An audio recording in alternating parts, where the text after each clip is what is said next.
Hello, this is the NICU Lived Network, and we are your hosts. I'm Melinda. I'm Nat. And I'm Emma. We are all NICU mothers using our lived experience to partner with health professionals to impact research, advocacy, and clinical practice. Each week we will bring you something new. It could be a topic highlight, the latest in research, a visit to a NICU, or ways in which you can use your lived experience within the NICU to impact change. We hope you enjoy this episode. Welcome to the very first NICU Lived Network episode.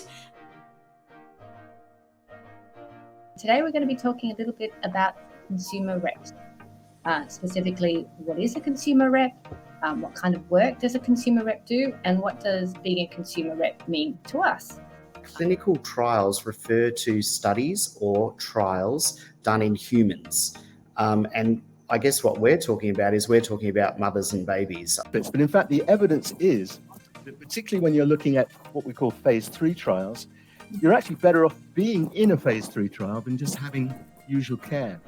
When I was a parent going through it, it's not something that I thought of.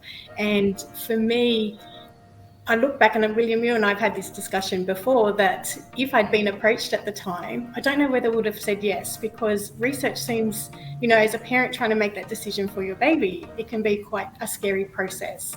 So it's amazing to have you here today to be able to talk about that and to really get parents and help them to understand what trials are all about and what's happening within the NICU. What would you say are some of the positives you've seen in the last 10 years of, really involving parents or people with lived experience in that design of trials within the NICU environment? I felt that so strongly that I wanted to give back to people who helped save our lives. Especially for HIE, what's next, and seeing the value of partnering with patient advocacy. And we already had lots of talks at different hospitals trying to raise the awareness of this negative impact that NICU soundscape has on parents. We have health and education support plans for children that have any additional needs, and prematurity isn't listed as part of those support plans. There's a reason that we're not all born at 26, 28, 30 weeks. There's a big reason.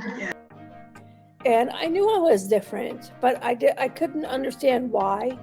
And I never really had time to be a child and play, because my life always consisted of doctors and nurses in my face. So many of us fall between the cracks that if you're not born with a disability or there aren't things that are picked up really early on, you're then constantly compared to a full-termer. It was a traumatic experience for both my mother and my father. They had never experienced that. They weren't prepared for it. And my father says there was just a lot of trauma associated with just being in the NICU, not being aware of what the doctors are saying, not knowing what to do. And talking to adult prematurity survivors, that's a whole different perspective, because we weren't the ones who experienced it as our parents did, of course, because we don't remember how it all happened, but we are literally the ones who survived it. So the Torpedo 3060 is a project that aims to determine what the safest levels of oxygen can be for little babies below 29 weeks gestation when they first come out. And I'm interested, how long has the WEEK trial been going for, and which hospitals in Australia are recruiting babies in the trial? Nurturing Champs was born out of my PhD project. So it's a collection of 3 different studies that we developed with a focus on the long-term outcomes after preterm birth. And so with this platform, we're able to look at what we're doing during pregnancy, what we're doing at birth, and then what we're doing in the nursery, and how it all ties together to give us answers about what we can do to make the outcomes better for baby. With the pain management side of things, I guess in your evidence, it's kind of been shown that painful procedures can impact a baby's outcome. Are you able to kind of elaborate more on that? And so now the text messages, they start at 12 weeks gestation, so dads can sign up from then, and they go till the baby's just under 1 year old. don't know what the exact level is. And this is what we're trying to work out. What is best level of oxygen that these little babies need? Because there isn't an experimental arm, we talked to the ethics committee about whether it would be appropriate to do opt-out consent for this study. And now that we're looking after sicker and smaller, tiny preterm babies born as little as 23 or 22 weeks of gestation and 500 or 400 grams, there is a real lack of evidence for those babies. And we must know what's best, because if we don't find out, we may be doing harmful things. And I think we need to remind ourselves that centres, hospitals which are active in research and active in randomised controlled trials have been shown time and time again to have better outcomes. And the reason it has to be so large is because the condition is rare, or relatively rare.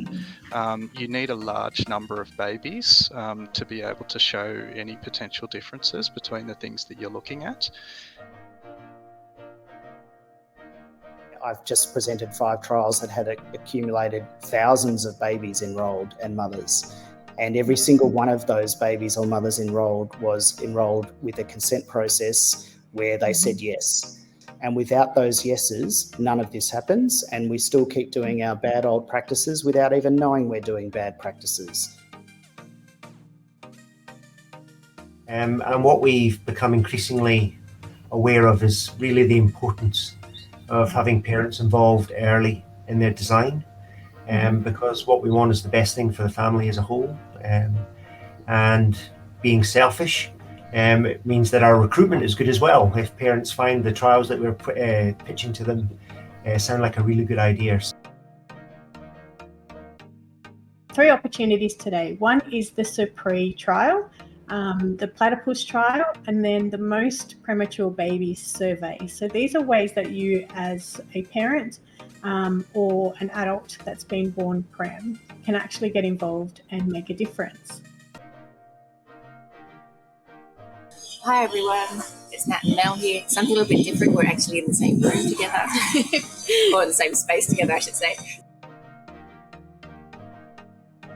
The theme of our Congress is called Laneways to Better Perinatal Outcomes, inspired by Melbourne's architecture, but also looking at the members of the society itself. We're a very diverse, multidisciplinary society. What am I going to bring to this? Because I'm not a scientist, I'm not a doctor, I'm not a researcher, and a lot of this is way over my head. And the opportunity to be part of it is great. And I think I said somebody before, I'm just a parent. They were like, no, the value that we bring and lived experience people bring to any of the research projects, to the conferences, I don't think there's enough lived experience people that are working with the hospitals as well at the moment. The input and the value that we can give to them is amazing. Yeah, I agree. For me, it's about using that lived experience and being able to make a real, hopefully make a difference or make life a little bit better for other families going through that journey.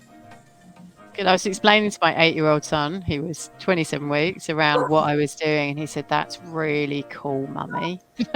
So he was just like, I want to do that when I get older. So I think that he can see the value that it gives back to future, current, premies and families going through it. So it's cool, apparently, according to an 8-year-old child. That's magical.